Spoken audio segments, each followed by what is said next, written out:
A study that tracked a group of baboons found that higher levels of testosterone significantly predicted the males who would go on to achieve a high rank and access to females.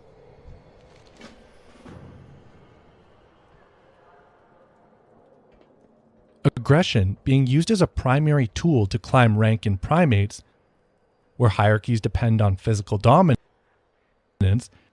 testosterone significantly predicted the males who would go on to achieve a high rank and access to females.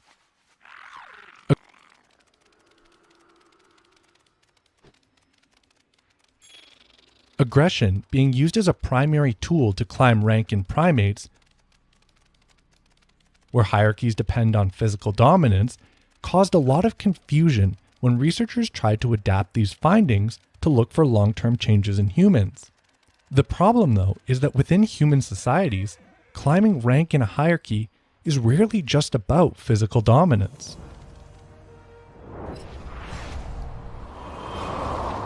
So in conclusion, I think if given this new role, I can share some valuable information to advance the entire company.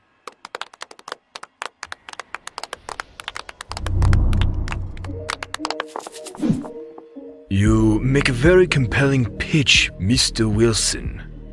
Now you, Mr. Bananas.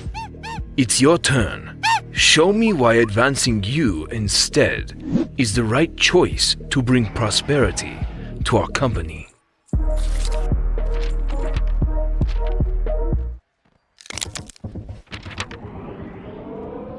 Mr.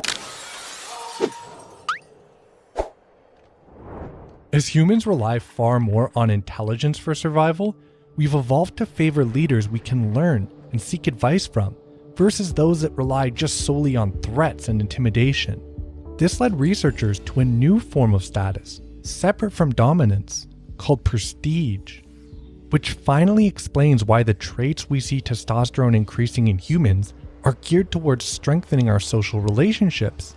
For example, studies have shown that while winning a competition triggers a temporary testosterone increase, winning in front of a supportive audience significantly increases the size of that spike.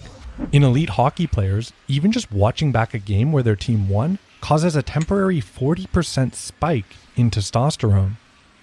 In 2018, a study was published to look for long-term changes in men's testosterone in response to newly acquired prestige. It followed a group of 220 individuals. They were all members of their university marching band. Since it was an elite band, their time commitment often exceeded 20 hours per week. 4 weeks into the new term, they tested everyone's testosterone levels. As well, they surveyed everyone and asked them based on initial impressions to nominate the individuals they looked up to on the basis of their talent, as well as nominate individuals they would be likely to go to for advice. 2 months later, they remeasured everyone's levels.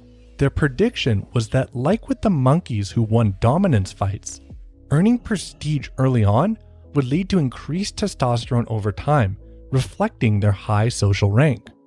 And after checking the results, they found a strong correlation between prestige and changes in testosterone level. If a man received 10 nominations, it was enough to put him in the 90th percentile. These men had testosterone levels up by over 20%. Meanwhile, what's more concerning to me, the men who were deemed low prestige didn't just remain the same. Their levels actually dropped by over 20% in testosterone level. If a man received 10 nominations between prestige and changes in testosterone level, if a man received 10 nominations, it was enough to put him in the 90th percentile. These men had testosterone levels up by over 20%. Meanwhile, what's more concerning to me, the men who were deemed low prestige didn't just remain the same. Their levels actually dropped. After running the data, the model predicted going from the bottom 25th percentile to the 90th percentile would result in an average difference of about 80 nanograms per deciliter. So what lessons can we take from this to apply to ourselves? First off, just knowing that earning prestige can result in the benefits of higher testosterone should in itself be added motivation for you. Use this as fuel to push yourself to gain respect in your own field and focus on becoming the type of person who would have earned more nominations. This research even inspired me to personally increase my own exposure to signals of prestige. So if you check the description below, I've put a link where you can enter a question. Once per week, I'll pick someone randomly for a free 20-minute video call to see if I can help answer it. This is also why I check my testosterone levels regularly, to watch for these kind of shifts in response to life's changes. Finally, I also think realizing that low prestige men had their levels fall, which itself can have negative effects, should really be a wake-up call. If you're being treated badly and gaining prestige doesn't really seem possible in your current situation, maybe it's time to consider the positive benefits to leaving that toxic environment. While I haven't actually seen a study like this in humans, in monkeys, even just leaving the group where they were a lower rank increased their levels somewhat. Okay, next is research into the effects of health. Something we talked about earlier is how testosterone diverts more energy towards processes designed to influence competitive success, like muscle mass, and away from processes designed to maximize long-term survival, like fat storage. Another area this extends to is the immune system, where naturally elevated testosterone actually downregulates certain energy-intensive immune processes, reprioritizing that energy. The consequence of this is that testosterone needs to be sensitive to markers of health and be ready to drop if the individual becomes sick. In nature, only individuals who are very healthy can support high levels. Countless human studies show dramatic drops in testosterone in response to serious illness and injury. It makes sense. When an individual's immune system is challenged, energy needs to be refocused back on immune function. This is partially controlled by the HPA stress axis, which responds to illness with stress hormones that suppress testosterone. Now, what about the association with age? The idea that testosterone will always decline with age at a steady and unavoidable rate is really being questioned. The first clue that there was more going on was in multiple studies that have shown older men who remain in good health don't experience a drop in levels. This prompted a recent study that tracked the levels in over 1,500 men for 5 years. They also tracked multiple health markers, besides just age. They performed a multivariate regression analysis, which simply means they used computer modeling to look for the most consistent factors in the men whose testosterone fell over the 5 years. Across everyone, the decline in levels averaged out to a drop of about 0.8% per year. But when they took a look at the men who remained free of any chronic health conditions, like obesity or hypertension, the steady decline in levels disappeared below statistical significance. They found the strongest predictor of a decline wasn't increased age, it was increased weight. A separate meta-analysis of 13 studies that measured testosterone in men of all ages revealed the true variation over the male lifespan. While average levels do indeed peak at 18 and fall slightly until the age of 40, beyond that, the average across men of different age brackets remains fairly steady. While the variance does increase a bit with age, levels are surprisingly variable at all ages, with low levels clearly affecting not just older men, but young men too. Just by age 27, 30% of men are already below that 350 threshold. Meanwhile, at more than twice their age, 10% of 60-year-old men still have levels above 650. If you want to see something with a more clear association, look instead at these studies on obesity. One meta-analysis found when obese individuals lost just 9% of their body weight, testosterone increased by on average 84 nanograms per deciliter. And after surgical weight losses, which averaged 32% weight reduction, those increased levels by a staggering average of 251 nanograms per deciliter.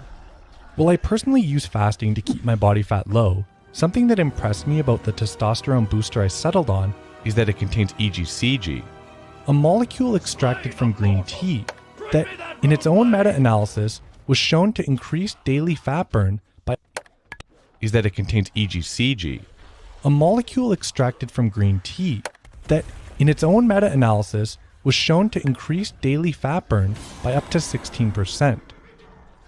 Considering that reducing body fat may have the single biggest effect on testosterone that we've seen so far, I see including it as fitting well into the big picture of raising levels. Let's round this off with a few final lifestyle factors that research has shown can also affect levels. One social factor we haven't covered yet is a distinct shift in testosterone and behavior that's shown to occur when men become fathers. Considering that fathers perform parental duties in just 5% of mammals, it's no surprise a system exists in humans to divert male behavior away from what's associated with high testosterone. Evolutionary researchers believe this change exists to refocus the father's attention to childcare and nurturing. In a study that followed men for 4.5 years, those who became fathers saw their testosterone levels fall by 27%, an average drop of 170 nanograms per deciliter. Based on the evidence though, there's one factor that can significantly reduce this drop, and that would be how often they engaged in reproductive activity. Just a note, I'm using the term reproductive activity so YouTube doesn't flag activity. And that would be how often they engaged in reproductive activity. Based on the evidence though, there's one factor that can significantly reduce this drop, and that would be how often they engaged in reproductive activity. Just a note, I'm using the term reproductive activity so YouTube doesn't flag this video. But every time I say it, you can just take it to mean this. Anyway, back in the study, they also surveyed the fathers to see how many times per week they engaged in this reproductive activity. They found that testosterone levels fell far less in the fathers who did it more times per week.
whoever you are, whatever you want, I will fight you. You will not break me.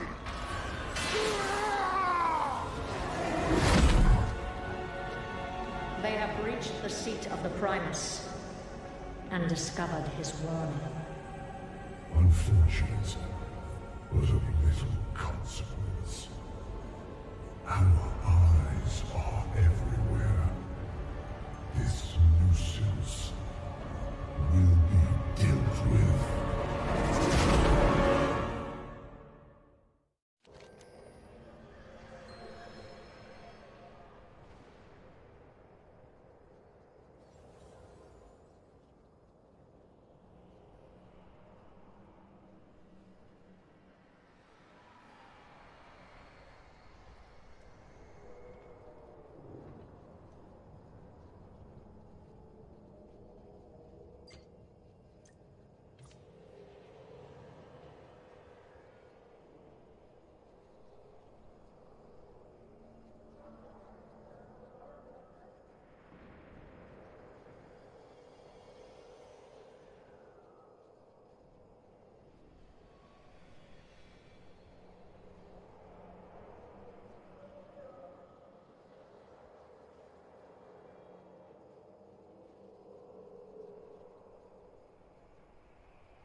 Per week.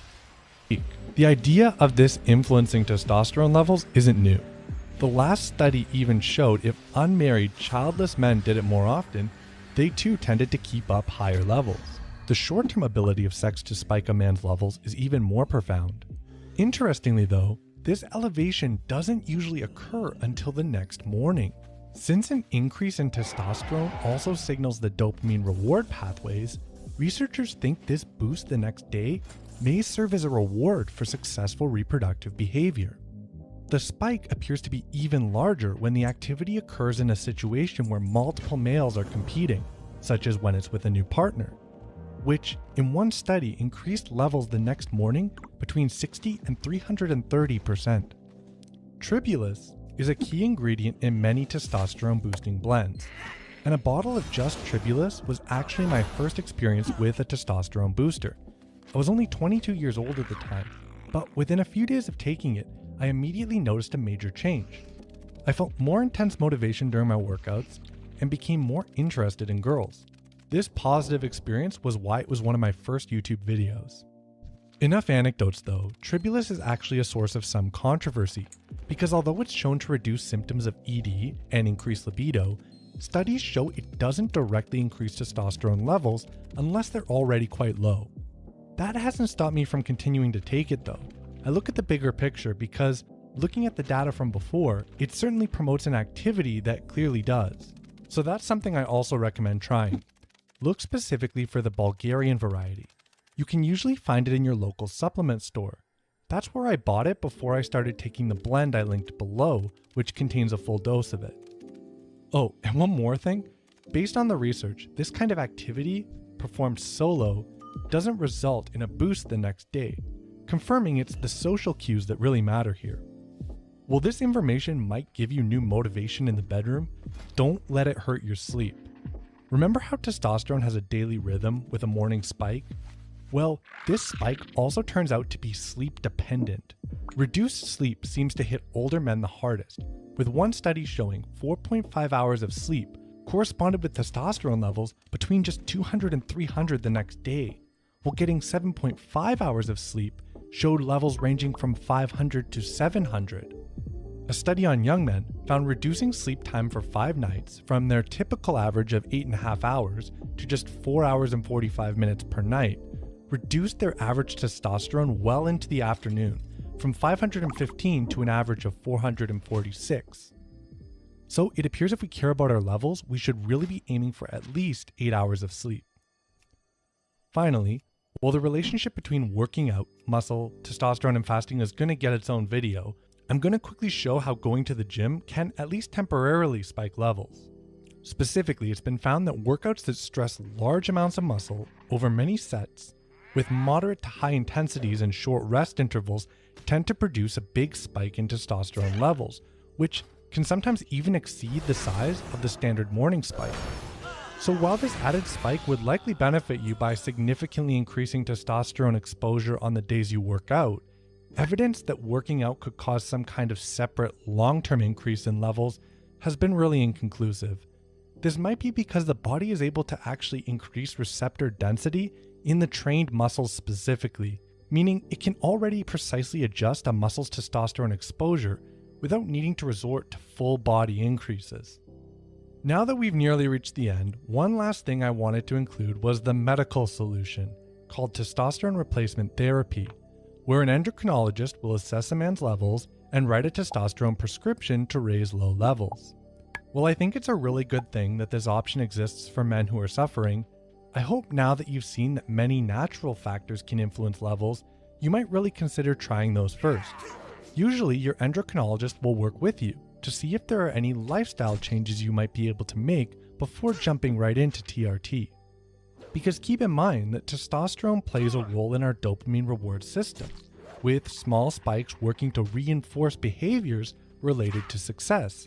A fixed replacement dosage, while it would resolve a lot of the negative symptoms, would theoretically make it harder for this situational reward system to function. Personally though, I do think I would still do it if nothing else was working for me. So as we wrap up now, I've put together a complete outline of all the T-maxing strategies I use, all based on what we've covered in the video. And there you have it. Unfortunately, there's so much more stuff I found researching that I really wanted to include in this video. Stuff on all the other hormones and how they all interact together, stuff on muscle and fasting. So I think I'll definitely be revisiting this topic in the future. And if you want to see that, consider subscribing. Or who knows, you may never see me again. Also, feel free to follow me on my personal Instagram, shoot me a DM, like all my photos, it's up to you. And as always, until next time, D-Man signing out.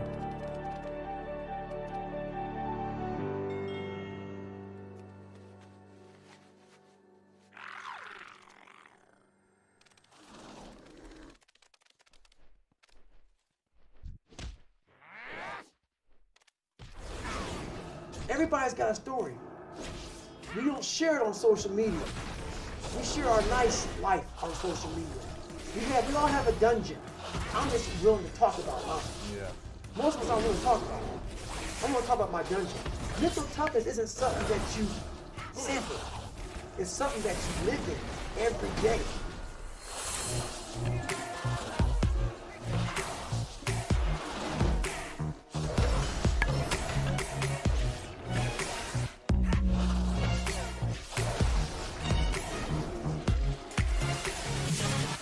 Welcome everyone back to School Greetings Podcast. Inspiring very excited about this. I first heard about you through Jesse Isler's book, Living with a Seal. And he came on to talk about his experience. He actually didn't mention your name because you didn't want to be known a few years ago. Right. But now you're wanting to be known and you're putting your message out everywhere. Right. And I'm just curious, quickly, why did you want to not be known then, but now you do want to have your message out there? Well, when Jesse wrote that book, Living with the Seal, I was about 2 or 3 weeks from getting out of the military. So, you know, being a SEAL, you know, I didn't want to be mentioned David Goggins in this book. So the second the book popped, I was retiring. So the book came out November 15th, or November 1, 2015, and I retired November 2015. Gotcha. So that's why. That's the biggest reason why. And when did you start putting yourself out there, doing interviews and talking about your message? And you got on social media and started sharing videos. When did you decide to do that? Well, I've been talking to people for several years, and I wasn't really big on, like my mindset's very different than most people. Yeah. It's a mindset of, I don't want to be known too much. I don't want too many looky-loos in my life, because that's where I gain my strength. I gain my strength from a place of quiet. And the more I got my story out there, the more I realized it no longer be David Goggins, the quiet man. It'd be David Goggins, the guy that's on Instagram answering this, answering that, because I'm also a guy that's always about, if someone reaches out to me, I'm not going to sit back and say, oh, you know, whatever. I'm going to reach back to you. So it's going to take time out of me trying to gain strength and me trying to get ready to go. So that was a big deterrent for me to get on Instagram and all that stuff. I'm not big on social media anyway. Yeah.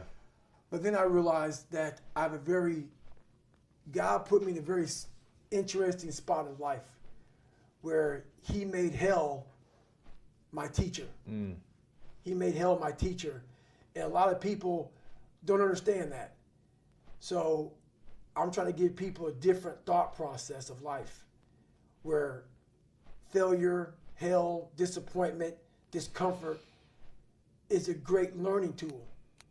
And many people don't understand that. And a lot of people won't even understand this interview when we get done with it. But it's these few moments in life that you have. Like for me, I always talk about it.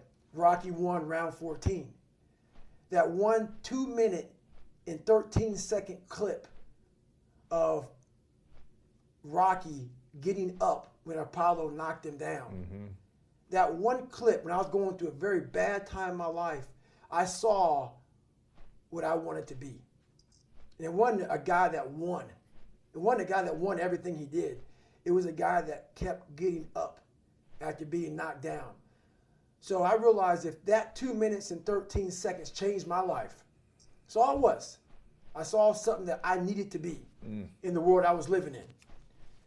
Maybe my story will give someone the 2 minutes and 13 seconds they need to change their life. Millions of people live in a very comfortable place. That's fine. Don't listen to me. A lot of people are looking for that 2 minutes and 13 seconds. And I might be that person. That's why I started sharing it. Yeah, you talked about in the very beginning, I like this. What did you say here? Your job is to be the best of your ability. This will hurt. The mission is not about making yourself feel better. The mission is about being better and having a greater impact in the world. And it sounds like you understanding the fact that you need to put yourself out there a little bit more is going to reach more people and impact more people, as opposed to always being quiet. Right. Is that what I'm hearing exactly. you say? I had to find a happy medium. Yeah. You know, I had to find a happy medium because what's the point? Like, we all have a story. And I believe that we're all teachers. We're all teachers. And if you don't learn something and give back like what you learned, what's the point of living? You're wasting. Yeah, you're wasting. You have all this knowledge of what you learned. Some people may think you're crazy. Some people may put a title on you, but it is those few people who are like, you know what, I need to hear that. So you have to put yourself out there. So was there an awakening for you in the last few years that said, okay, I'm not doing this enough. I'm putting myself out there. I'm not telling my story. I'm wasting certain aspects of my life by not giving that message out?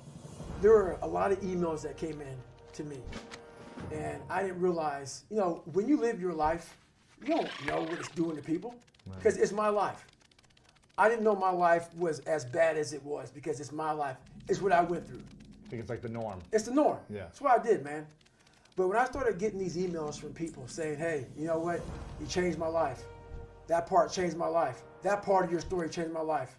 And because I have so many different parts of my life that so many people resonate with different spots. Maybe it's the obese part. Maybe it's the bullying part. Maybe it's the learning disability part. Maybe it's the abusive parent part. Whatever it may be. Right. So many people draw from my story, and I started getting these emails. And I was like, God, man, you know, and I'm a big believer in something more powerful than me. I don't know what it is, but I'm not the end all. So I was like, I gotta start doing more. If I'm touching these people's lives, Right, a few people here and there. right, Yeah. maybe I need to go out here and do some more. Crazy story, man. I mean, if you guys haven't gotten the book, you guys can pre-order the book. This is actually a galley copy here, printed out. Make sure you guys check this out. Can't Hurt Me. Master Your Mind and Defy the Odds. And when I was reading the first part of the book about your childhood, I mean, your father just seemed like was just so abusive physically. I mean, it's one thing to be emotionally abusive and another thing to be physically. And when you have both, it's like the perfect storm of like the makings for chaos in your life. Right. And it just sounded like he was just nasty. Nasty, and everything was your fault, and you were always wrong, and you weren't living up to a standard, both you and your brother and your mom. Right. And it was just constant physical abuse over and over. I mean, the story of you just being bent over and him just like whipping you over and over, and you just gasping for air. I was just like, oh my God, this is crazy. Right. How did you deal with that? How did you like overcome the constant physical and emotional abuse? You know what? It's all I knew. So when you're born to that, it's all you know. I mean, you know something's not right because in my mind, as a young kid, I could tell, man, you know, the way I was processing things wasn't right. Right. I mean, I suffered from severe toxic stress. And that was one of the big reasons why I started, you know, I had a learning disability. My focus in life was way off. I was afraid. I was afraid of everything. And when you have that kind of foundation growing up, and that's when you start life at, is being abused and also working all night at a skating rink, not going to school, and you have a guy who's an alcoholic, and the second he got drunk, he got mad. And so our house lived in fear. And the one thing that you can't ever get out of a kid's mind is your mom's mind, like your mom's face. The terror. The of your terror mom. of your mom's That's the face. worst. So, you know, I didn't care about my brother. I didn't care about me. But I saw this woman go from Mary Poppins, the sweetest person on the planet Earth. And when you see your mom start to transform to a shell, to a person whose face becomes stoic, a person who has no emotion, and that changes a kid. Yeah. And when you're young, and you have to grow up so fast. So by 8 years old, my mind was of a 40-year-old at 8. You know, my family, like life came at me, and it makes your brain, you know, you're not outside playing with kids. You know, you're trying to avoid getting beat. Yeah. You know, you're avoiding all these things. Yeah. Then you go home, it's supposed to be safe. Right. And you're getting beat again. Exactly. And what's funny about that, we lived on Paradise Road. Yeah. We lived on Paradise Road. And it wasn't so paradise. No, it was anything but paradise, man. You know, once those doors shut, yeah. You know, my dad gave everybody a different view of him. He wore the nice tailored That's suits. right. He smiled. That's right. Yeah. Your dad's amazing. Those doors shut, man, and the devil himself came out. So it was rough, and that's why my foundation was so beaten down at a young age. So learning disability, I grew up dyslexic, so I can relate to that of Right. just like constantly feeling stupid and insecure. And Right. you know, I had a tutor my entire life. It's horrible. Until I finished college, I had a tutor. Right. Second grade reading level when I was in 8th grade. It was just like a constant struggle Right. emotionally. And I took that outlet into sports and said, I'm going to just train myself to be the best I can be in a place where I can learn something differently. Right. And pick up a different skill. But with your learning disability, with your dad beating you, screaming at you, emotionally challenging your mind, with the racism you dealt with the different struggles you felt, with bullies, what was the hardest obstacle to overcome from up until about 15, 16? the hardest obstacle was myself. I started realizing more and more and more that all these people were gone. What was haunting me was me. I can't control my dad. I can't control the people calling me nigger. I can't control all these things. But they were things that kept me down. It started becoming my reality. My reality was what they made it out to be. And I became the most important conversation you'll ever have with your life, in your life is when you have yourself. And my conversation was absolutely horrifying. What were you saying to yourself?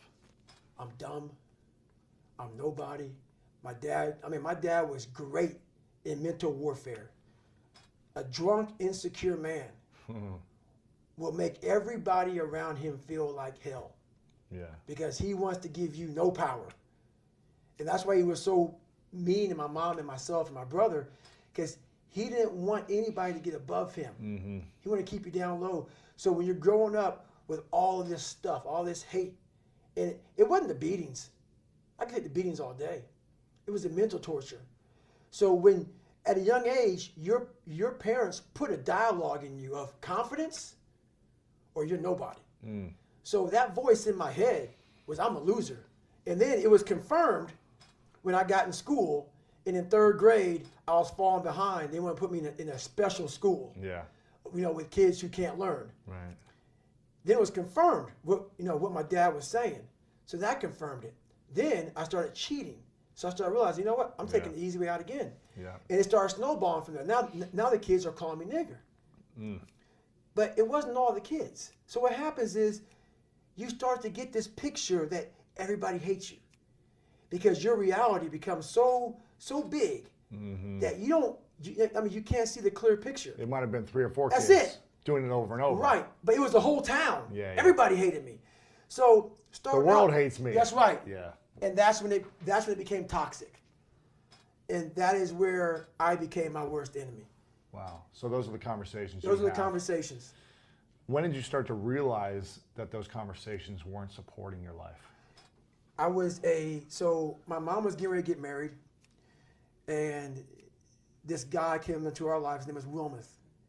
He came into our lives, and like I always say, whenever my life's getting better, God will put another challenge in front of me. He gets murdered. Oh, man. And we moved back to Brazil. So we moved from this small town in Brazil, and we moved to Indianapolis, Indiana. A lot more blacks, a lot more different colors. Yeah. Weren't you living in New York at some point too? I was born in Buffalo, New York. Yeah, that's right. Okay. And I went from Buffalo to Indiana, and then from Indiana to Indianapolis, Indiana. Got it. Indianapolis, Indiana, he got murdered when I was in Indianapolis. We went back to Brazil. When we went back to Brazil, this is when the racism started. Really? Because now I'm 16. So when I was first in Brazil, I was 8 and 9. Wow. Kids don't care. Yeah. You're just a kid. I look different, but kids don't care. Yeah. Kids don't know. But when I moved and I came back, I'm no longer a kid. So all the kids I grew up with, I'm now different. I'm different. So there's about 5 black kids in my school. And the reality came when I came out one day and on my car was spray painted, "Nigger, we're gonna kill you." Oh my gosh. In Brazil? In Brazil. In Portuguese? No, my fault. Brazil, Indiana. Oh gosh. Yeah, my fault. Brazil, Indiana. I was like, oh, well, you went to Brazil. No. I was like, no, Brazil, Indiana. Brazil, Indiana. Yes, From Brazil, Indianapolis Indiana. to Brazil, Indiana. Got it. So I was in Brazil, Indiana, and about 10 minutes from Brazil, Indiana is a small town called Center Point, Indiana. And Center Point, Indiana was at that time a huge hub of the KKK. Wow. In 1995, the Klan marched on the 4th of July parade. And I don't know if the pictures in, I don't know if any pictures are in there, but if not, there's a picture in the book in 1995, 10 minutes from my house, of crosses being burnt. 10 minutes from your house? 10 minutes from my house. Wow. So when you have all this negativity growing up, and now you're cheating and you're doing this, and your dad beats you, and your mom's fiance gets murdered, and tragedy after tragedy after tragedy, and then you come to this. And your mom's working 3 jobs. She's not home at all. She never saw one report card of mine. She didn't know how bad off I was in school. She was hustling, trying to make money. And I was the man of the house, lying, sneaking around, not going to school, cheating, right, everything I could. Yeah. And so I walked out of school one day and saw this nigger were gonna kill you on my car.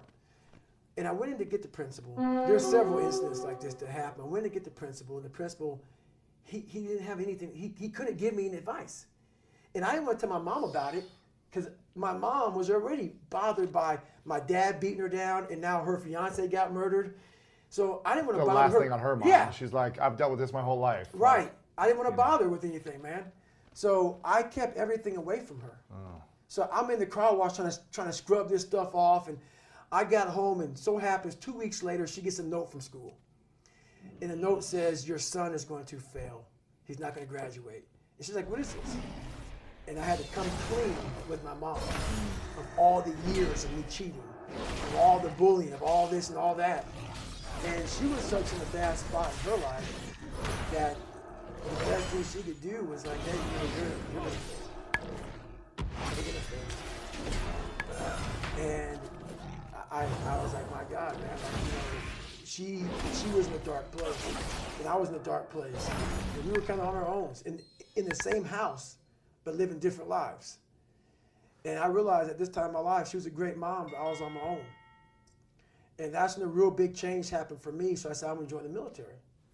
This is 6, 17? 17, yeah. I wanted to go into the delayed entry program. Mm-hmm. And I went to take the ASVAB test, and I cheated. So that's what you knew. That's what I did. You're good so at it. I got my friend, because I walked into the recruiter's office, and the recruiter says, hey, you got to take this ASVAB test. Second I heard test, I was like, man, oh, hang on a second. I can't test to save my life, man. I'm going to go. Can I come back tomorrow? Yeah. So I come back, and the recruiter starts handing these tests out. And I'm like, great, I'm going to sit by my boy. I'm going to copy off my boy. He had a different test than I did. Ooh. So I couldn't copy off him. Yeah. And that's when the light bulb hit on. So I failed this test several times. You failed twice? I failed it twice. I actually failed it. I failed it twice. And the third time, I said, Mom, I need help. Wow. And she said, we don't have much money, but we can afford a tutor for 1 hour a week for 6 months. So this is my last time taking the test. And so I had to learn. So I had a third grade reading level. I'm a junior in high school. Yeah. So I had 6 months to learn all this stuff. And I only had a tutor for 1 hour a week. So basically what happened was she would come in for an hour, and I wasn't picking it up, any of it. I just couldn't retain anything. Yeah. And it was so much to learn that overwhelmed me. So basically what happened was I realized I had to go by the store and buy spiral notebooks. And I had to literally write down every single thing repeatedly. Like, so what may take you an hour to learn, it took me hours, 6, 8, 9, 10 hours. I had to write the same thing down. Simple stuff. Simple stuff. I hear you, man. So I started memorizing. Yeah. That's my life. So I had to memorize. Yeah. So I didn't really learn it. I could just recall it from writing it down so many times that on page 71, I remember seeing that. Yeah. And that's how I did it. And I ended up passing that test. Crazy. And I got in the military. So It's crazy. yeah. What was the greatest lesson your mom taught you growing up?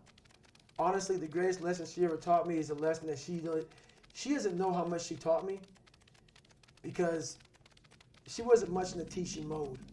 My dad took her soul. But what I did as a young kid is I observed everybody. I wasn't really smart in the books, but I was real smart when it came to life. Yeah. And I was able to sit back and watch her mistakes. I was able to see how she struggled through life and how I don't want to struggle through life. And I was able to see she never picked me up. The biggest thing she did for me, and this is the honest to God truth, and she doesn't even know she did it. When I would bust my ass, when I would fail, when I was at the bottom of the sewer, she never picked me up. She never gave me that cookie and said, hey son, you know, it's gonna be okay. She didn't have time for that. And sometimes she gets upset when I talk about my past because it paints her out to be not the best mom. If I had any kind of mom in that kind of environment, I would have never made it. Because she forced me, for every reason, she forced me to, you better figure this out, or you're going to be a statistic. Wow. And this is something that she didn't sit down and tell me. I realized this. This is the world that is in front of me. And what most people do is they see this world, and they look at it as an excuse to get out of it. Yeah. I started looking at it as this is the ultimate training ground for the rest of my life. I have all these valuable lessons, because if you look out in the world right now today, it's not a nice place, but I'm very prepared for it. Yeah, you are. I'm prepared for it. I'm prepared for all the failure coming my way. I'm prepared for everything my way. And that's the biggest lesson that she taught me by not teaching me. By never saying it's going to be okay. Yeah. Matter of fact, she told me that life sucks. That's what she knew. And it was the truth. That was her reality. That was her reality. Yeah. And so I saw that. And so I started at that point in my life. I have a lot more failures, as you see in that book. But I started down the road, instead of the path of, least resistance, I started choosing the path of most resistance to prepare myself for the journey that was coming my way. Wow. And most kids don't prepare themselves for the most resistance. No. They want to get out of things. They want to get out of things. Get off the hook. Right. Put in the extra reps. Right. They want the easiest path to get to the top, right? Right, exactly. Huh. I look at my life as like, and here you talk about like really diving into pain and like Yes. embracing pain and looking for the pain. Right. And I think there's like there's a safe pain, and then there's probably an unsafe pain of just like jumping off a building and whatever, and Right. trying to land on 20 floors or something. It's probably not the safe way to do No. things. But doing 200 miles of endurance running Right. is like a different way of pain, of looking at pain. And that's what I've been looking for my whole life, is like finding the pain. And I talk about like do something every day that's painful. Right. In that good structured environment. And you've been doing that for the last couple of years now. It's like you work out every day, you haven't missed a day. I've been doing it for the last 20 20 some years of my life. 20 years? Or they 20 said some 2 years. years? No, 20 some years of my life. Every day you work out. So I used to take one day off a week. I used to take one day off a The week. body recover, right? Makes sense. But that one day off was an active recovery. Where I would get on a trainer and ride for like 2 hours. Wow. But at a zone 1 heart rate, very low heart rate, and I replaced the carbohydrates in my body while I rode, because the best way to recover for me is to do something at a very low heart rate, because therefore your blood's flowing through your body. Yeah. As your blood's flowing through your body, refuel it with the nutrients, because then your blood's flowing, the nutrients is going through all your cells in your body. All that glycogen is now flowing at a low heart rate. So it's not burning it, it's refueling it. Yeah. So every Sunday used to be that. And it kind of snowballed into, as human beings, we believe, like so many people, before I give them a workout plan, they're talking about recovery. Everybody that hears me speak, they want to go straight to recovery. Work out first. Huh. Work out first. Before you talk to me about recovery, How to recover, yeah. work out first. We are always looking for, like whenever I talk to people, people take my words and they put it in a way where they want to feel comfortable. This guy, they want to put you in a box. They want to put a title on you. No, you're putting a title on me to make yourself feel better about yourself. If you read this book of mine and you see where I came from, this person was not built. This person was not made by God. Mm-hmm. This person was built. I made this person. I made this person by diving into the insecurities that life gave me. Because now they're yours. They're yours to own. If you're not smart, call yourself dumb. It's okay. Because you are. But take that now, you put yourself down. If you're fat, call yourself fat. I used to be 300 pounds. We want to talk so soft to ourselves. We're looking for that recovery day. And that recovery day is everything in your life. Everything in your life is a recovery day. You're looking for it. It's not coming. It's not coming. Get over that recovery day. And that's the mentality I took with me. And what happened through that process was all the frivolous things of life started to float away.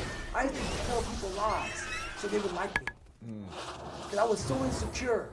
When you start to build yourself up and start to have the one thing that we don't have is confidence. Yep. Real, authentic confidence from hard work.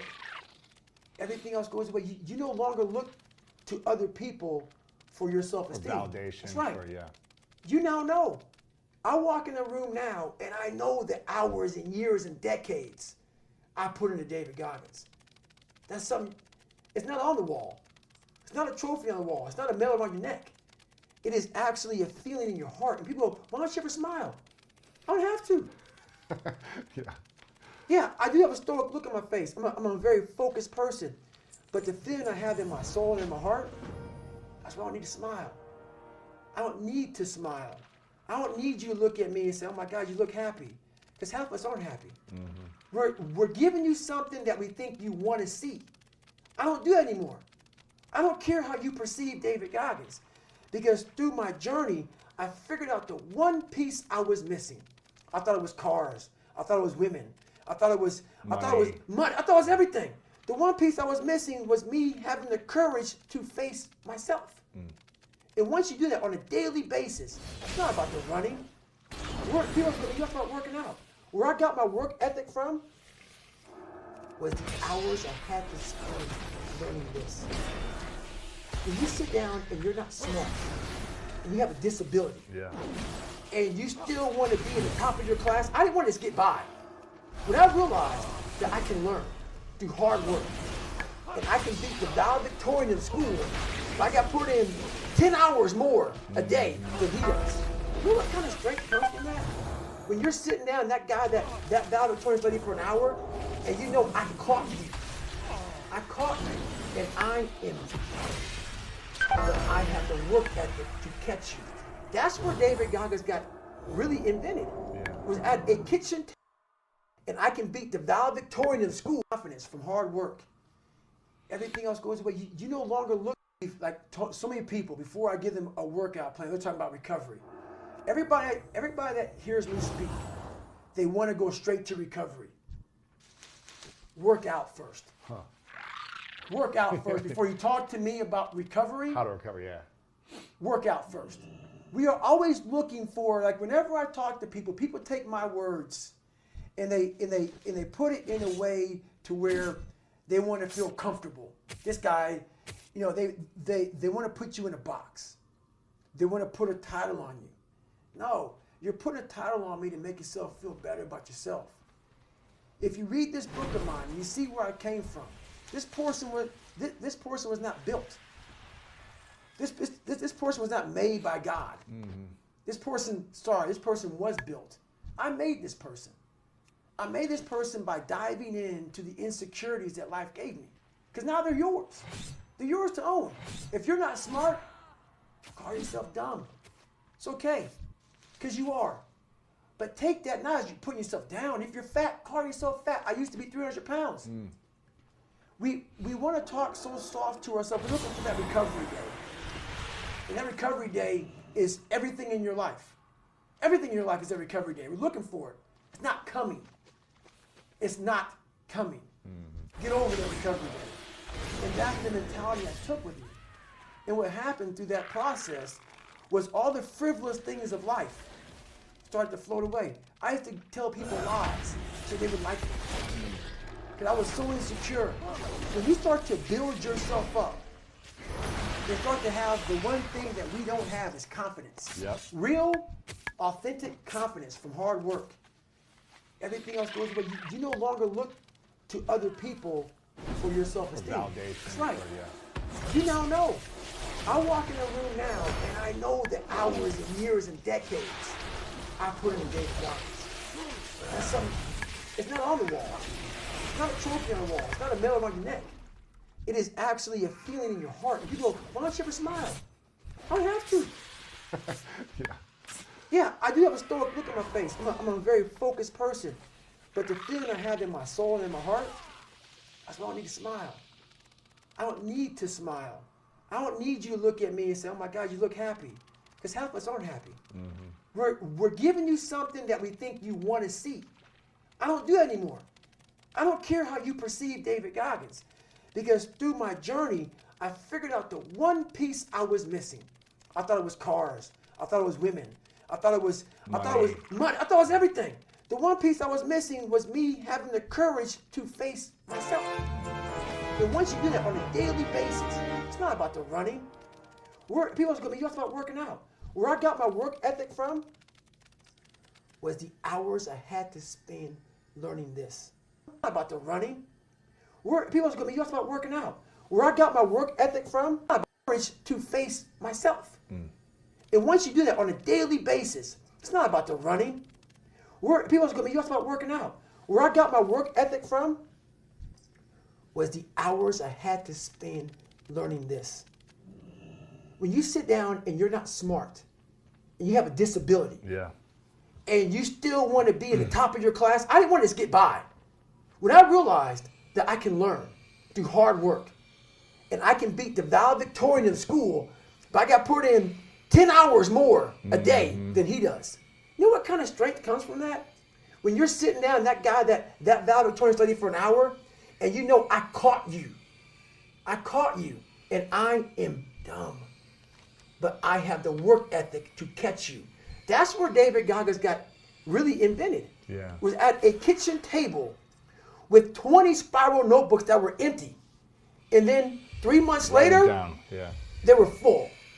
And when you can go through that, I still have them in my storage unit. You go through these spiral notebooks of your life, and you realize this is how I learned. This is unbelievable. There's no miles. It's not about the miles. It's that. Having a discipline every day to say, for me to learn this one math problem, it's going to take me 10 hours. Wow. And that's where and you realize through hard work, you can outwork anybody, no matter how badass they are. But that's the part people don't want to dive into. Yeah. When someone's lacking confidence in themselves, what's the answer you would give them if they're like, how do I gain more confidence? It starts with yourself, man. You got to start diving into those things that you are afraid of. You don't gain confidence by going to the spot that makes you feel good. It's going to be a false reality.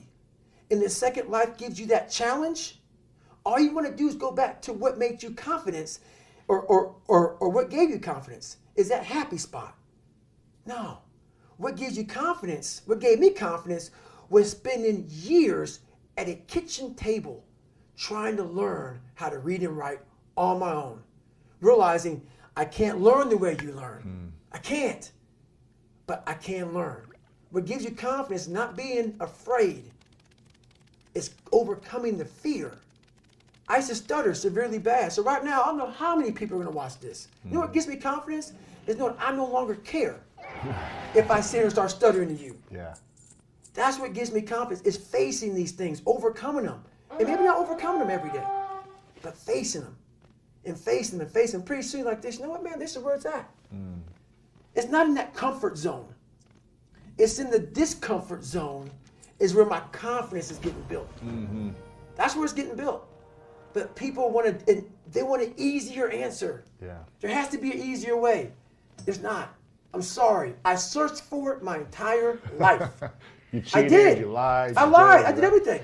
And I still felt empty. I coach a lot of people nowadays, billionaires, who call me on the phone and say, man, I'm still missing something. It's because they did what they were good at. And they had this beautiful family, 2, 3 houses, cars, everything. Has everything in the world. On the outside looking in, like, my God, man, how can we be unhappy? I walk around with a backpack with all my stuff in it, with no car. Right. And I walk around, happiest person in the world. Have nothing, happy as hell. It's because I found out the whole key to life. It's not in all that. You have to face yourself. So many people live to be 100 years old and they die miserable, having everything, because they never examined. I call it my live autopsy. You never examined this. Happiness, peace, enlightenment, it's all up here, man. It's all up here. And when I start talking like this, people are, man, you know, no. It's the truth, man. Yeah, it is true. It's all up here. You just got to be willing to go and face it. And that's the hard part. What's your biggest insecurity today? I'm not to be arrogant, I don't have one. What was the last one you had, and when was that? The last one I had was probably still me, still living, because I always talk about I pay rent. So we used to live in a $7 a month place when I was growing up. Is this in Buffalo or is this is in Indiana. Yeah. So like we had a lot of money in Buffalo. And when my mom left my dad, we went to nothing for a period of time before she got on her feet. And that $7 a month place used to be it was who I was. I was no one. I was in the sewer. My mom went there. I had nothing. And you always feel like you have nothing. I'd achieved so much. I was a Navy SEAL. I'd gone through Ranger School. I've gone through Delta Force selection training. I've done so much. I run 200 miles, pull-up records, everything. Learned to read and write, became pretty intelligent. And I still was like, man, what is wrong with me? It wasn't until I got real sick, and I talk about in the last chapter of that book, I got real sick, and I was about 38 years old. I'm 43 now. And my life got real quiet. I went from running 205 miles in 39 hours to I couldn't get out of bed. The doctors couldn't figure out what was wrong with me, but once again, it was the best thing that ever happened to me. Why is that? In that moment when my whole life changed, I went from a guy who worked out every day, trained every day, to a guy who couldn't get out of bed. My life was taken from me. The one thing that kept me going was my training. Now you didn't have that. I didn't have anything. Now you just had to sit alone. Alone. And not train. And that's what changed me. And that's when I realized I hadn't taken time to think about what I'd done in my life. You hadn't reflected yet. I hadn't reflected. I'd done all these things, but there was no finish line. I still believe that, but you must have time to reflect. Yeah. I was just going. I finished a race of life, and I wouldn't even receive my medal. I go on. You're like, on to the next. I get in the car and I go. You wouldn't even take the medal. Gone. Don't care about it. I'm not going to waste an hour sitting around for this ceremony. Most people sit around, and that's what they like. They need the ceremony if I accomplished something. Validation. I haven't done anything. Let's go. Let's go. Let's go. I'm just getting started. I'm just getting started. That's right. When I started figuring out life, that I was leaving so much in the tank. I call it my 40% rule. Yeah. I was leaving so much in the tank. Once I realized, my God, man, I was this dumb, fat kid being bullied, and now I'm a 180-pound person who lost 106 pounds in less than 3 months. Learn to read, learn to do this, learn to do that. I was like, I need more. I was fueling my mind with everything. And I never took time to say, my God, you came from this hell, and you're here. So those insecurities, and this is how I explain it the best way. SEAL training became pretty hard, and a lot of guys weren't getting through it. So they designed a SEAL prep program. Like a boot camp for the boot camp. That's right. Yeah. And it was 2 months. In my last 2 years before I retired from the military, they sent me there to train these kids. Wow. To get ready for 18, buds. 19, 20-year-olds. Yeah. Young kids. So when they get to Navy SEAL training, man, they were physical studs. They were running, swimming. I mean, they were hybrids. Wow. But they get the buds, and the same amount of people quit. Why is that? This is why. We were training bigger, stronger, faster quitters. It's not about. Not the mind. That's right. We weren't diving into the sewer. Everybody's got a story. We don't share it on social media. We share our nice life on social media. We all have a dungeon. I'm just willing to talk about mine. Yeah. Most of us aren't willing to talk about it. I want to talk about my dungeon. I wasn't getting into the dungeon of these guys' minds. I wasn't building that so-called mental toughness. Mental toughness isn't something that you sample. It's something that you live in every day. So when something hard would happen to these kids, like in Hell Week, it would draw on something that made them very insecure. And they look for comfort. Whenever hardness comes, and you don't know what it is, it may be different for you than it is for me, but you go back to your insecurities.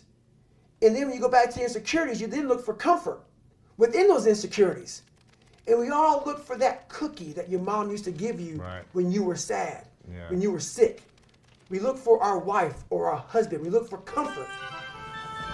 It's in those moments you must retrain your mind to think differently in hell. I wasn't training them to do that. Why weren't you training them? I wasn't training myself yet because at that time, I was doing what I was told. These guys need to meet a standard. Physical standard. A physical standard. The physical standard is not what they need to meet. It's a mental standard you must meet in life. So going back to when I was sick, I was hitting the physical standards. I wasn't meeting the mental standard. The mental standard is you must know how far you've come. Wow. I wasn't, I had come 8,000 miles from where I started. But if you never know that, you're still in the $7 a month place. When I was sick, I was able to slow it down and reflect back on my entire life. And in that bed, when I thought I was dying, because that story is long, that sick portion of my life is long, I didn't care if I died or lived. Wow. Because I was, for the first time in my life, happy. Wow. And at peace. Because I reflected back on where I started. You said, "Wow, I have come a long way." That's right. And no one saved me. It wasn't like someone came down here and guided me through life. When you figure this out on your own, the amount of pride and dignity and self-respect you have. That's why I walk around the streets with a backpack and just like, I don't need anything else. Yeah. You figure it out by going inside yourself, by callousing over the victim's mentality. You're always a victim, even if you have everything in life, until you realize what you've achieved. You have to first realize what you've achieved. And my mom has accomplished so much in her life since my father, but she hasn't done that one step. Really? She doesn't acknowledge it and reflect She back? continues to go back to the dungeon of her past life. And live in that space. And live in that space versus living the space that she's in now and reflecting back on, my God, this is what I've done with my life. So. Have you talked to her about this? We talk about it all the time, and you have to be willing to go there.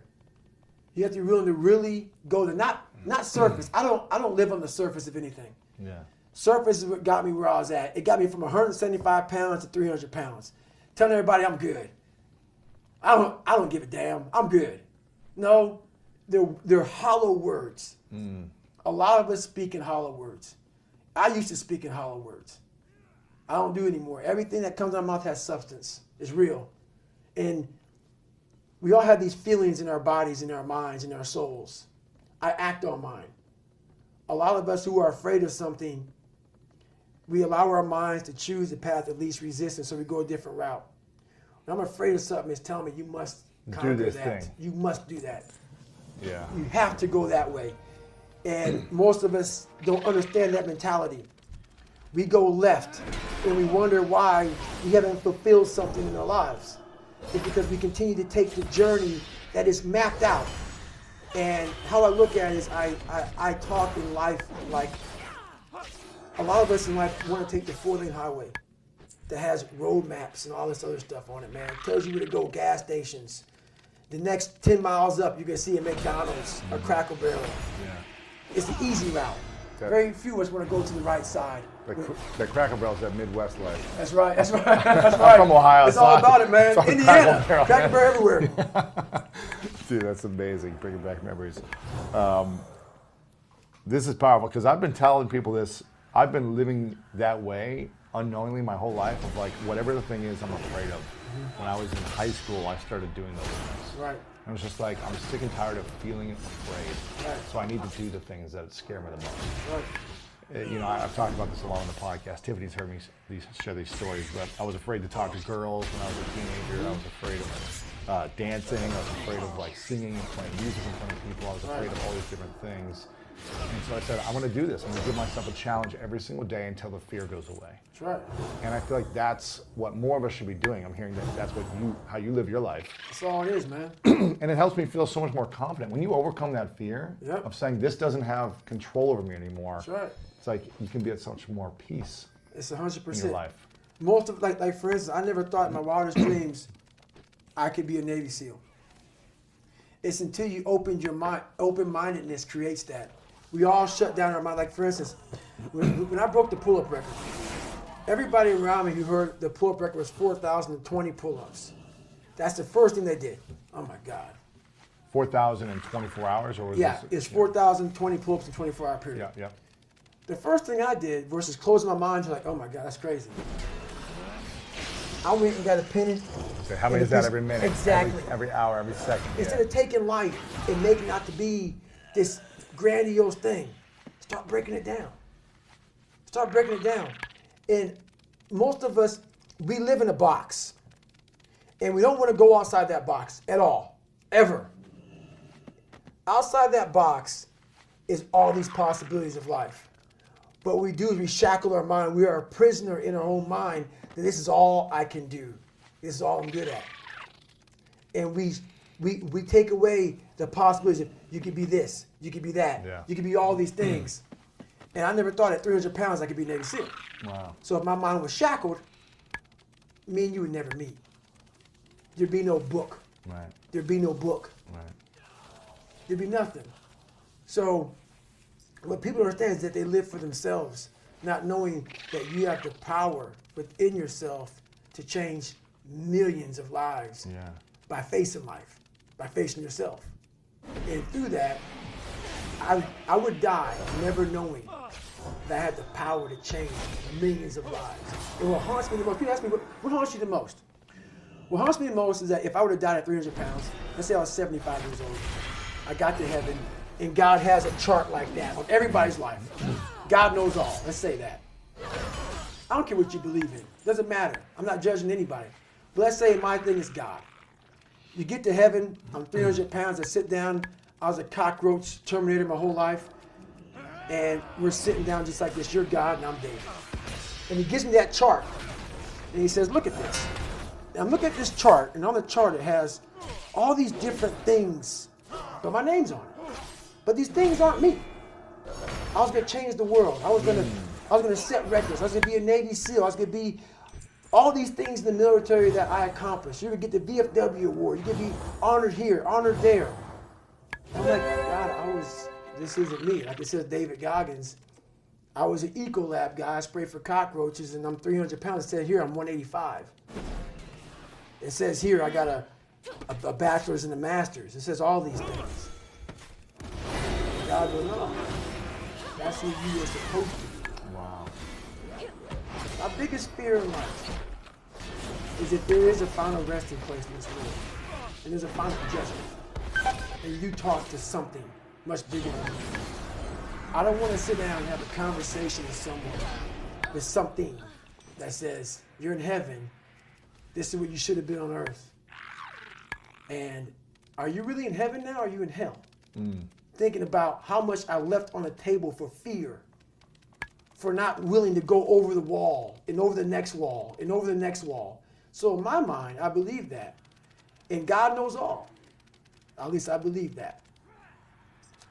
I want God to be up there right now as we're speaking, writing stuff down, saying, my God, he exceeded even my expectations. That's how I live my life. I now know that there is no cap on the human mind. There's no cap. We cap it ourselves. Wow. Is there a cap on the human body? That's right. Is there one? I don't believe so. Because one thing I found out was for several years I gave myself away. When you were 300 When I was, pounds? I was 300 pounds, and I was all the way up until I was 24 years old. I would climb a mountain, I'd fall back down. I start climbing, I fall back down for the first 24 years of my life. I went to my first Hell Week, my second Hell Week, and then my third Hell Week came in SEAL training, and the CEO, I fall back down for the first 24 years of my life. I went to my first Hell Week, my second Hell Week, and then my third Hell Week came in SEAL training, and the CEO, Captain Bowen, looked at me. I'm on crutches, I'm all jacked up. He says, hey, this is your last time you're gonna go through buds. This is it. I had several stress fractures. I had double pneumonia. I was jacked up, and he gave me a few months to heal. And he said, this is your last time going through. I shouldn't even let you go back. Wow. I started Navy SEAL training with stress fractures. Stress fractures, That's not hard to shin finish. splints. That's hard to finish. Stress fractures. Starting the hardest training, arguably the hardest training in the world with stress fractures. And this is when I started to not put a cap on the body if the mind is there. Every morning I would wake up at 3:30 in the morning, 4 o'clock in the morning, go to my dive cage, go in there before anybody saw me. I'd get duct tape, and I would tape from my forefoot all the way up to the mid of my calf, and I would put 2 black socks on. And so I ran not using the pivot. Oh my gosh. And I ran my hip flexors. So for the first 45 minutes to an hour, I was in absolute excruciating pain. But what motivated me through that whole process was the fact that this kid came from that. I'm in the hardest training in the world, in the worst shape of my entire life. What if I could graduate amongst these studs? Wow. All these guys around me are studs. They're stallions, gladiators in my class. They're all healthy, most of them. They're not broken like this. They may have some, everybody's sick going through that training. But if I can graduate, it would change everything for me. If I can start the hardest training in the world, broken, and graduate. So my mind fed on it. You are now, from the weakest man, you are now the hardest man to ever. If you can do this. If you can do this. Life is one big mind game. And you're playing it with yourself. Is it true? I don't care. It got me through the hardest training, starting out. When most people quit, I just started. Wow. And you take that mindset and you learn to flip that around.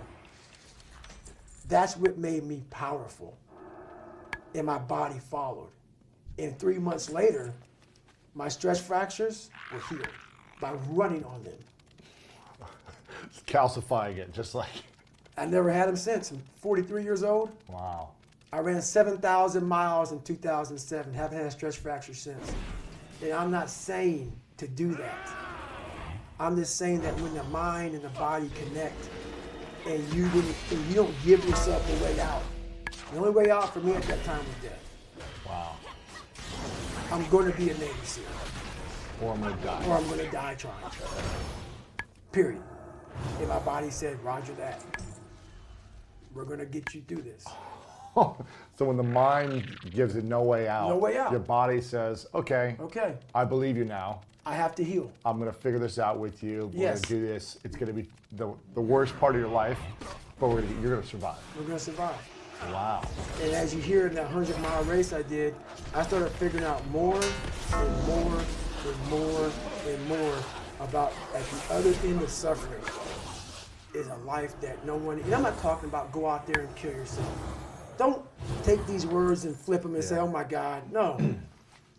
It just be uncomfortable. I call it suffering. Don't physically injure yourself. Yes, not saying that. And then be out for 6 months. That's right. That's no good. That's no good. I'm not saying do what I did. Yeah. I was in a spot that life forced me. I had a choice. I had a choice to be this guy or the guy that's in front of you. I had choices. I chose this path. And you're still choosing it. And I'm still choosing it. You can go back to that guy at any moment. Because I found out something with those stress fractures. I found out something through facing all these things. I found out a whole nother world, which is why I walk around with all my stuff in a black backpack. Wow. I found out a whole nother way. A whole nother way of no matter how far you get in life, you have to be able to go back to scratch in your mind at a moment's notice. You can never get so far beyond scratch. What that means is when you accomplish something in life, if you want to go back to scratch and go back to that $7 a month place where I once lived and visit that place for a long period of time, if you were here, when you went back to scratch, you would now be here. Scratch is what makes you better. Scratch, friction, obstacles create growth. There's no friction when you're this far up in the game anymore. You think there is. That's right. When you cheat so much, the friction is minor. Because why? I'm sore. I'm going to get a massage today. I'm hungry. I'm going to eat today. The refrigerator is always full. So your comforts are now, so your discomfort is now very minuscule to your discomfort back here in the $7 a month place. So you have to go back to the total discomfort to then raise your level of where you're at now. I'm not saying stay there and stay there. Visit it. And then you raise your level. Take a day trip. That's right. Yeah. Always take day trips. Yeah. Don't stay there. That's right. But take a day trip. Take a day trip. So when you complete some massive obstacle and challenge, whatever the adversity that you force upon yourself, because these are all curated experiences for yourself. Right. You're scratching constantly. What happens now? Since this was 5 years ago, you would just leave, you wouldn't take the medal, you would just go on to the next. What happens now? Do you take, a day to reflect, a moment, 10 minutes? Like, how does the process work? And then how do you get back to visiting the $7, place you live in? Now, I don't have to go back and visit it. I don't have to think about it. It lives with me. Every day of my damn life, that feeling that I had to go back and think about, I found a way to just have it. It's constantly there. I have a self-talk. It's called my cookie jar. And it's a constant reminder of David God. Every day of my life, I believe in quiet. There's no growth outside of quiet. The world's too noisy. Your mind needs quiet for you to find who you are. People ask, what's my purpose? Why am I here? You're not going to find it nowadays unless you lock yourself in a quiet room in your mind and find it. It's too noisy. For me, I could be in a busy street in New York City, horns honking, and I'm walking around with like nothing. It's me and myself in a quiet spot. And when you are constantly reflecting on who you are, where you've been, the journey you've gone through, the journey you can continue going through, the feeling's always there. You don't allow the world to pull you so fast that you forget. You don't allow yourself to pull you so fast that you forget. It's not about staying in that moment. It's about you want to get to the point where that feeling follows you like breathing. It becomes a part of your life, part of your DNA. But it's made. Like these calluses on my hands right now, they're made. Yeah. They are now on my brain. This is now a part of me. It's a daily process, a part of me. And how I go back to that $7 a month place all the time is now I go out and I dig fire line. I'm a wildland firefighter. I don't need to do it. I'm a 43-year-old man. I work with 27-year-old kids. Yeah. I'm a rookie. Every day I'm a rookie, it feels like. And why do you do it? That's why I do it, man. There's a story I'm gonna tell you about why I do it. So I have a good living now, for me, where I'm at in my life. I was out on a fire in Colorado, and we were digging fire line on this, like 50%, like it was like on the side of a daggone mountain. Yeah. And we're trying to keep the fire from moving, and we're digging this fire line 14 inches, or my fault, 18 inches wide, 3 miles long. 12 of us digging. And it is the hardest work. You make $12 an hour. Wow. Okay? Nothing. You set up your shop. Like, when you're done digging, you just pretty much lay down, you go to sleep, and you get up and you dig some more. Really? This happens for 2 weeks long. What are you digging? It's like a hole, you're So digging a line? you're trying to get down to a mineral source. So you're trying to get down to the earth. So that if that fire is moving, it can't burn dirt. Really? So It you're just goes moving deep enough. fuels. Got it. So not only are you digging, you're cutting down trees. It's hard work. But the moral of the story is I'm 43. Don't need to do it at all. This is why I do it. You're making money. Yeah. I'm making money. I have a good life. I don't need to do it. And everybody asks me why I do it. This is why. This 21-year-old kid was out there. And he wanted a pair of running shoes. That's all he wanted was a pair of running shoes. 60, 70, 100 bucks, whatever. You know, easy for us. Yeah. Running shoes. He looked up at the mountain that we had been on for days digging this fire line. And he said, that'd take me 5 or 6 hours of work to buy those shoes. He said, I'm not gonna buy them. It's the perspective of life. That perspective of life right there, that is the value that we lose. When things start to come so easy in life, it's the perspective that 21-year-old had. He looked up at that mountain and thought, he looked at his hands, he looked at the amount of hours of pulling that Pulaski, that tool, and raking that ground, and then cutting those trees and moving them, and that hours of work. He looked at his feet and said, these old shoes would do. It's that perspective in life that we lose. And that story to most people may not mean anything. It's that story I always want to. So not only are you digging, you're cutting down trees. It's hard work. But the moral of the story is I'm 43. Don't need to do it at all. This is why I do it. You're making money. Yeah. I'm making money. I have a good life. I don't need to do it. And everybody asks me why I do it. This is why. This 21-year-old kid was out there, and he wanted a pair of running shoes. That's all he wanted was a pair of running shoes. 60, 70, 100 bucks, whatever, you know, easy for us, running shoes. But he looked up at the mountain that we had been on for days, digging this fire line. And he said, that'd take me 5 or 6 hours of work to buy those shoes. He said, I'm not gonna buy them. It's the perspective of life. That perspective of life right there, that is the value that we lose. When things start to come so easy in life, it's the perspective that 21-year-old had. He looked up at that mountain and thought, he looked at his hands, he looked at the amount of hours of pulling that Pulaski, that tool, and raking that ground, and then cutting those trees and moving them, and that hours of work. He looked, it's that perspective in life that we lose. And that story to most people may not mean anything. It's that story I always want to have in my life. You cannot lose perspective of where you've come in life. Yeah. So true. We were in Guatemala. Was it this year or last year? Last year. We were in Guatemala last year. We support a charity called Pencil of Promise that builds schools for kids who live in poverty and all around the world.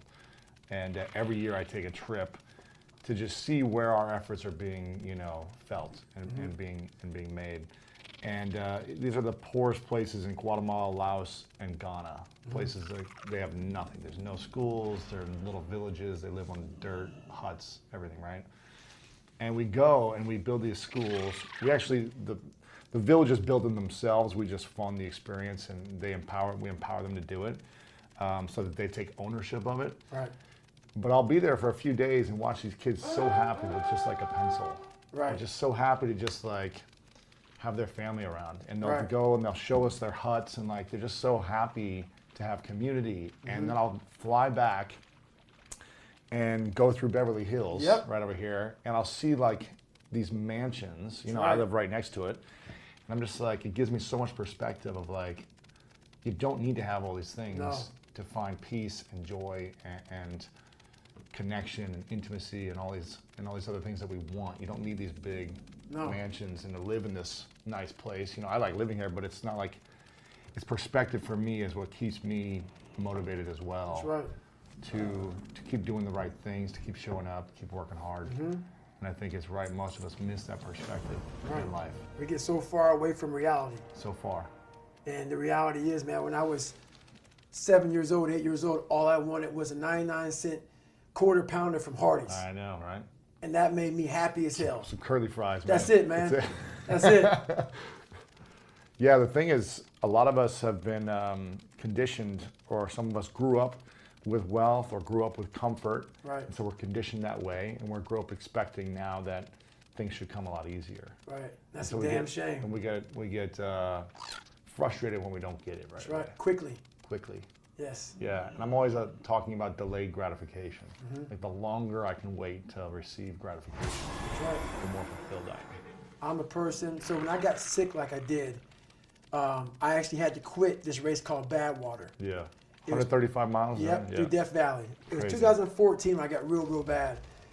I pulled out of the race at mile 50. I went to the emergency room, and the docs were like, we can't find this, we can't find that, we know what's wrong with it. When I got in that bed, so this is the crazy thing about gratification, long term. I'm able to watch grass grow and find out this. I sat there, couldn't run a quarter mile, couldn't get out of bed. The only thought I had in my mind, I pulled out of that race. I told myself, I'm gonna go back to Badwater and I'm gonna win the race. Haven't been back since. 2019, I'm not saying I'm gonna win it. I'm just now in the shape to go back. Wow. Haven't won a 100-mile race since 2014. Wow. Because I've been that sick. I'm just now. Imagine the gratification I'm gonna get by getting to the start line of that race. And what if I can win it? Be pretty sweet. Pretty sweet. 4 or 5 years, yeah. Be pretty Imagine sweet. that. Of having that kind of self-discipline to every day wake up and having these setbacks where I can't even run a mile. Wow. But I'm thinking about running 135. I can't run 1 mile but I'm thinking about running 135. And with that process, guess what happens? Sooner or later, you can run 10 miles. It may take a year, but it gives you more and more hope that it's possible. And I'm at the point now where, guess what? It's right around the corner. Wow. Most people in that time frame, in that mindset, can't run anymore. It's over. It's just gonna take a little bit longer. You have to turn the negative into a positive. And at the end of it all, if you can sit back and wait, if you can wait 6, 7, 8, 9, 10, 12 years, when you get to that point when you finish, that's the feeling for 12 years. Let's say they wait 12 years to get there. That's what keeps you going, is you gotta feel, I'm doing it for 1 second. Years of pain. For 1 second. 1 second. Think about it. You cross the finish line, it's over. 1 second. Most people do that, and the 1 second isn't what they thought it would be, and then they're pissed and upset, and they keep going on to the next, and they never reflect back on what they did. It's not the 1 second. It's the 12 years that I want. Not the race. It's the 12 years why you get it. It's not the winning. It's not the winning. It's not what place you got. No. But most of us focus on, That's right. oh, I gotta win this. That's right. And if I don't, I'm gonna be upset. I would achieve all my athletic goals for years, and then 10 minutes later be the angriest person That's in the right. world. So angry and frustrated, nasty with people, Yep. and I would delay.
my gratification for years to achieve what I wanted. That's right. And I never understood that either. Being a perfectionist is the worst thing that can happen to a person.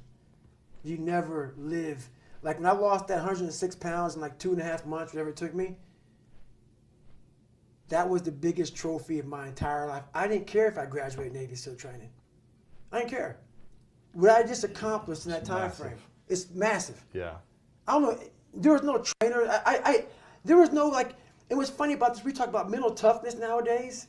It's like the biggest crave. When I grew up, it was just suck it up. Yeah.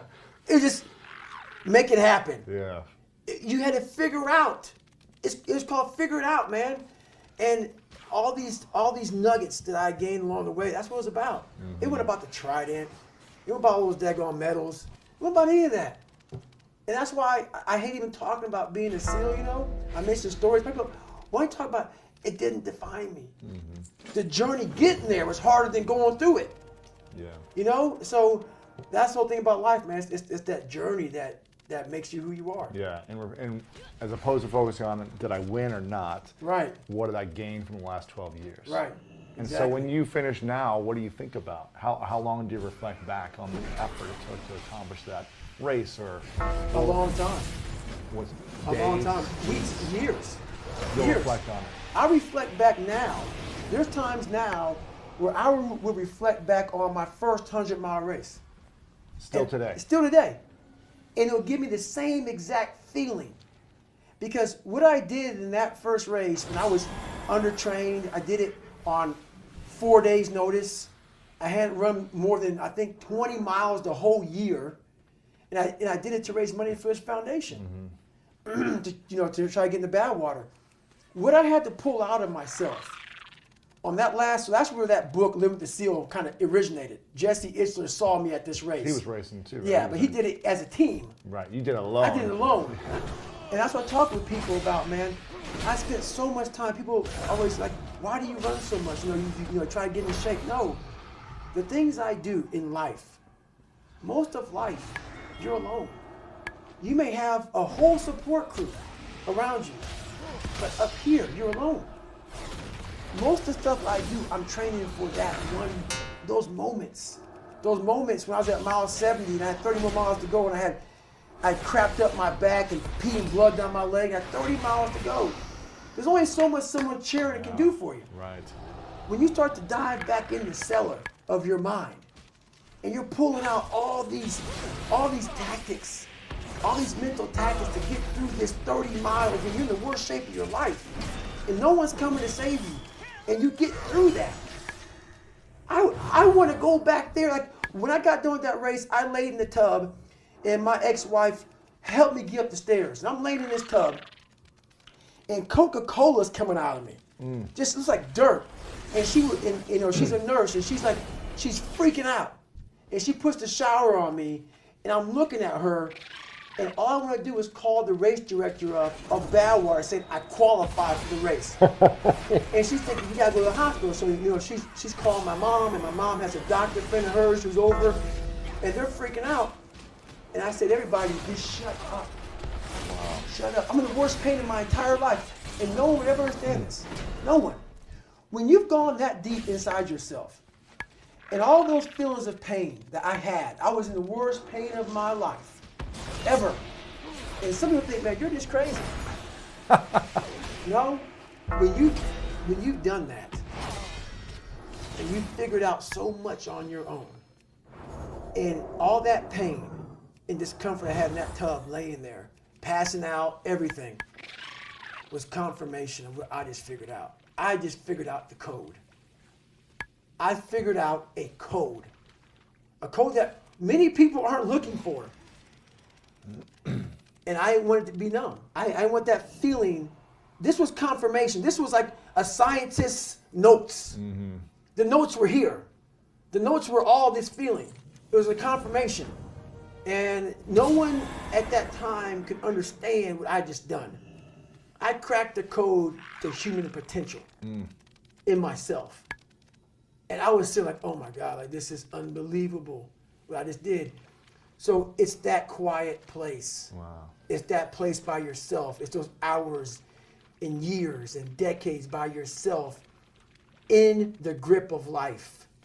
When life has you by the throat and choking you out, and you're sitting there calm because you're trying to figure it out. You're not panicking. You're not quitting. You're not throwing in the towel. You're saying there's a way around this.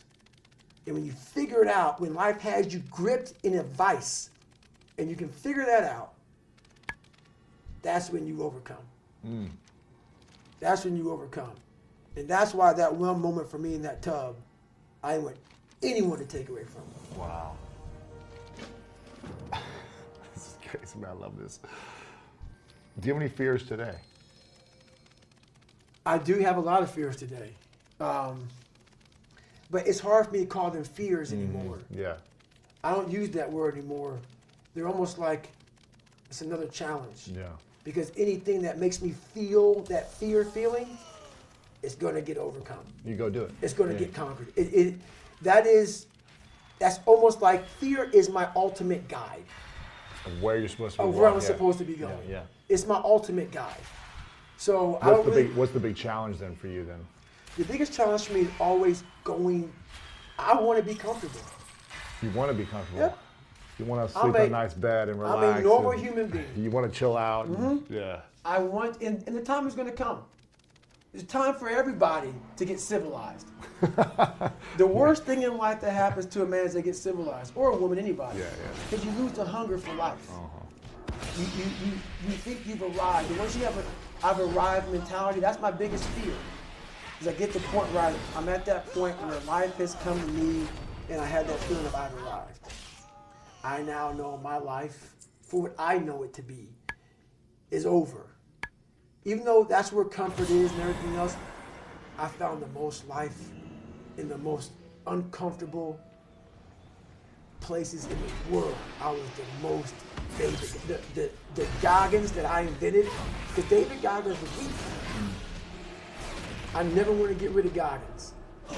The guy I created, that weak person that used to be, the guy I created that can handle anything. You don't want to let go of that guy because you realize that guy was made. You weren't born him. And that is, when you get comfortable, Goggins starts to die. He starts to die. That one creature from the Black Lagoon that can live in a sewer, that can eat rats all day, that doesn't need water, that doesn't need sunlight, that doesn't need nothing. He can just live because he knows he can. That's a powerful human being that you never want to, it's in everybody. That's the scary thing that's what makes me so upset, man, is that everybody wants to put this daggone label on me. They forget the first 3 chapters of my book. They forget how this started. A lot of times, it takes someone's wife dying or something like that for them to change. Yeah. Near death. Yeah, something. No, none of that. I wanted to figure out, is there more to this horrible feeling of feeling like a loser? Can I change this? And once you figure out I have the ability, not through your mom or your dad or through a special school, through you. You have the ability to change this. That's what makes it so mad. Once people put this title on me, you now give yourself a get out of jail free card and say, oh, he's just crazy, he's special, he's unique, he's this and that. You just saved yourself. From not having to do the work. From not having to do the work. Yeah. And that's why I want people to hear my story.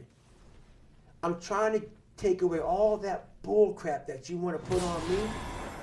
I'm trying to make you suffer up here to know, what my God, man, he really had a hard way to go. Wow. There was nothing special about him. He wasn't talented.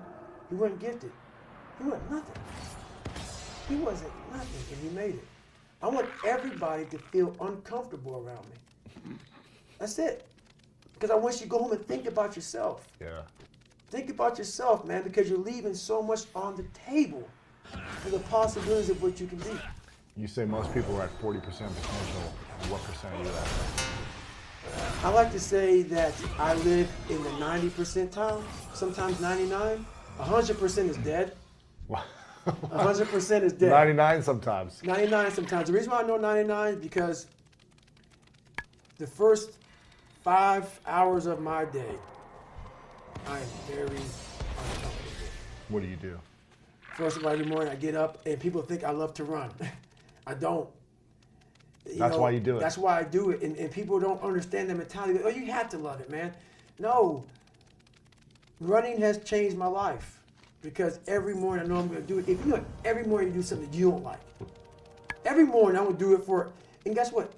If I just ran for an hour a day is 24 hours, right? What percent is that? What's 1 hour over 20? Was that 4%? Yeah. A small percent. But anyway, that's why I know I'm at a high level because I'm at a not wanting to be uncomfortable. I put myself in the dungeon every day off jump. Out of bed, it starts. Shoes on. Run. Out of bed. While most people lose the battle in the morning, like once you leave your beautiful house, the war starts. Nowadays, it starts before you leave home. The phone rings, social media's up, the world's attacking you. If you don't control what you can to build that armor, so in the morning time, what I'm doing is I'm building my armor. It gets broken every night. I get up in the morning time, I start to build the armor. Let's run. Okay? Yeah, push, sit, pull. I go to the gym, do our stretch. Every morning I'm building. You do 1 hour in the morning training? Oh no. In the morning time I do at least an hour and a half. And then I go to the gym. Of running? So that's running. Hour and a half of running. Yes. And I'm in the gym. And then at nighttime, every night, the last 5 to 6 years, about 5.5 years, I'm going to miss 2 days of stretching for 2 to 3 hours. For 3 hours a night, stretching. I've only missed 2 days in about 5.5 years. Wow. Stretching. Stretching. Why stretching? That is why. So the sickness I had was my psoas muscle got wrong. And it caused my body, long story short, to pretty much choke me out from the inside. So when you're young, your psoas muscle is your fight or flight muscle. You're sitting down right now, we're using the hip flexor muscle. When you're under stress, as I was my whole life, by being afraid of my father, it's tight. Your whole body's tight. Then I choose a job like being a Navy SEAL, it's even tighter. And then I put myself under stress. It's just tightening. It's a vice grip. And you need healthy blood flow in your body. I'm going to get into that. So I push so hard. And in life, people say, oh, because you ran so much. Sorry. Life. Emotional stress. Yes. Emotional stress made me just tight. So now, I couldn't sit down here for 10 seconds. And I'd be like, I was wound. What that's done to me is allowed me to be even more open-minded. I stretch out. I get my body lengthened out. It lengthens my mind out. The possibilities out. I calm myself down. So during the morning time, I build the armor. I face the world. Because now I know there's going to be some disappointments along the way every day. Yeah. So that's life. But if you face disappointments already in victory, the things I can control is I can control my run. Mm-hmm. I can control how my house looks, how my world is. I can control that. So I've won. Open my door of life. Life starts to beat me down. I'm facing it with the body armor that I created. Yes. And now I'm facing life with the proper tools. Unlike I hit the snooze button, I'm running late, my house is a mess, my mind's a mess. Now life's already beat you. So you open the door and now life hits you and you're already frustrated. You're already in that anxiety mode. You're stressed already. And then life starts to pile more on top of you. You get home, you're exhausted. And that's how life happens to everyone. You have to live and win what you can and build the body armor. Start callousing the mind so you're ready for combat outside of your house. Because it's going to come. And that's what I realized at a young age. I had no body armor. I had no callus. So when life came at me, I ran, I tucked. I lived in the fetal position trying to get away from life. I wasn't protected. I didn't protect myself. I had nothing. So I started realizing I got to form an armor. So I won't have to lie to you to make you like me. So I'm not approaching people feeling insecure, saying I have all these material things that I don't have. When you have that body armor, you tell people, hey man, I'm not real smart, but I try real hard. I'm not the fat. I won't win this race, man, but I've been running for the last 4 years every day. That's pretty good, yeah. That's the mentality that you need to have. Yeah. Look at people knowing I know you and everybody else has issues. So why am I worried about how anybody thinks of me? We're all in the same boat here. Some boats may be bigger than others, but we all have problems. So be it. We're all in the same boat. Yeah. Some of us are willing to not lie about it. Yeah. I'm at that point now where I no longer care. Because why? Why can I go on here and tell people how fucked up I am? Because I faced them. They no longer define who I am. Yeah. It's not me. It was me. They don't control you anymore. It's not, yeah. When you're training in the morning or training at night or stretching at night, what are you visualizing or thinking about? Nothing. When I'm training in the morning time, And it's a run for an hour and a half and gym and sometimes it's longer. calisthenic type stuff, or An hour to an hour and a half is the minimum. yeah, If I'm doing like a 100-mile race, which like now I'm starting to build my miles back up. 'Cause I'm training for a race in January. That could be 2.5, 3 hours. Then once I come home from that, it's right in the gym, immediately. So I'm exhausted, I'm tired, I'm dehydrated, sodium low, everything, and that's the edge. because it's even more uncomfortable to do That's that. right. Because all I want to do then Stretch, is drink stretch. water, relax. That's it. I had a long run. I'm hot. I'm dehydrated. You already didn't want to run. That's right. So that's when, because why? In the race of life, life's not going to give you a glass of water when you're thirsty. And I realize that. And once again, people are like, my God, your life is horrible. It's not. Yeah. This is how I live. This is how I live. This is what I want. I don't judge anybody. This is how I live. And if there's not people like me in this world with this kind of mentality, it's not be like David Goggins. Go run 200 miles. Take something from this. Take something from this. Remember where I started from. Mm-hmm. You don't need to go where I went. Right. I went this far because I started opening different doors to the cellar in my brain. My God, is this possible? Oh my God, that's possible. This is possible. I started opening up different compartments. You can leave them shut. I don't care. So what I do now in the morning times, I do this because why? Life's not going to give me the get out of jail free card. Yeah. And if I come on here on this podcast and talk this stuff, I have to live what I say. So when you come up from a world of used to lie a lot, and my big thing is facing all this crap, I cannot tell you something I have not done. Right. Because why? When you start to formulate this character, this code of ethic, this ethos that you live, not anybody else, it's your own. I cannot tell you something that I haven't done. Why? Because it will haunt me. You are now drinking the Kool-Aid. A lot of people write books on self-help, mental toughness, all this crap. Half of them are living up to that standard. Mm-hmm. Half of them are living up to that standard. You have to be able to practice what you preach. It has to be what you are. That's why when people say, my God, when you speak on stuff, it's so passionate. Because you're making me relive my life. Yeah. It's not a comfortable life. Yeah. This life was made. This life was earned. Yeah. And if people like it, great. If not, so be it. At nighttime, I think about nothing. When you're stretching or when you're... When I'm stretching. Yeah. That's my time. That's my time. To sit back and recharge for tomorrow. Because why? This is not... Mental toughness is not a class. We have this class that they designed. Eat an elephant one bite at a time. Self-talk. Visualization. Arousal control. It's all great. It's all great. It has to be a lifestyle. Yeah. You work on mental callousing on a daily basis. Because even though your brain, your mind, like your brain isn't a muscle so much, you will lose it. You will lose the ability to suffer in the worst of times if you come out of it for too long. If you can lift 315 pounds and you stop going to the gym for a month, I guarantee you won't be able to pick the same weight up again. Mm-hmm. All the stories I talked about today, all the pick the same weight up again. Mm-hmm. and you stop going to the gym for a month, I guarantee you won't be able to pick the same weight up again. All the stories I talked about today.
Me know.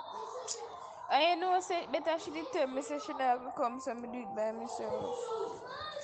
Maybe she come if she not come me do it tomorrow by myself. Ah me hit me nose.